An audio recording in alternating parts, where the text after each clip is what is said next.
अध्याय 10 श्लोक 10 तेषां सतयुक्तानां भजन्तां प्रीतिपूर्वकं ददामि बुद्धियोगं तमं येनं मामुपयायन्ति ते।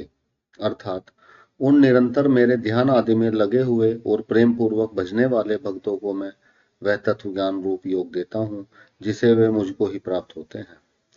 तेषां पद किनका वाचक है?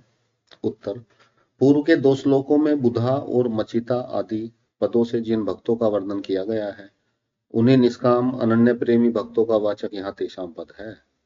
प्रश्न, सत्तु युक्ता नाम का क्या अभिप्राय है? उत्तर, पूर्व श्लोक में मचिता, मदतपराना, परस्परम, मां तुम और कथयंत ये जो बातें कही गई हैं उन सब का समाहार सतयुक्त नाम पद में किया गया है। प्रश्न, प्रीतिपूर्वक भजनताम का क्या अर्थ है? उत्तर, पूर्व श्लोक में नित्य तुष्यंती च रमनती च में जो बात कही गई है उसका समाहार यहाँ प्रीतिपूर्वक भजनताम में किया गया है। अभिप्राय यह है कि पूर्व श्लोक में भगवान के जिन भक्तों का वर्णन हुआ है वे भोगों की कामना के लिए भगवान को भजने वाले नहीं हैं, किंतु किसी प्रकार का भी फल न चाहकर केवल निष्काम अनन्य प्रेम पूर्वक ही भगवान का उस श्लोक में कहे हुए उस प्रकार से निरंतर भजन करने वाले हैं।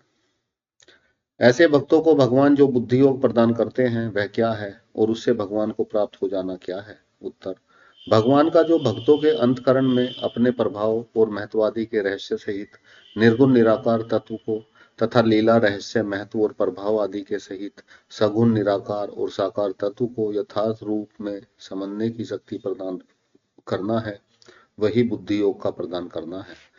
इसी को भगवान ने 7वें और 9वें अध्याय में विज्ञान सहित ज्ञान कहा है और इस बुद्धि के द्वारा भगवान को प्रत्यक्ष कर लेना ही भगवान को प्राप्त हो जाना है।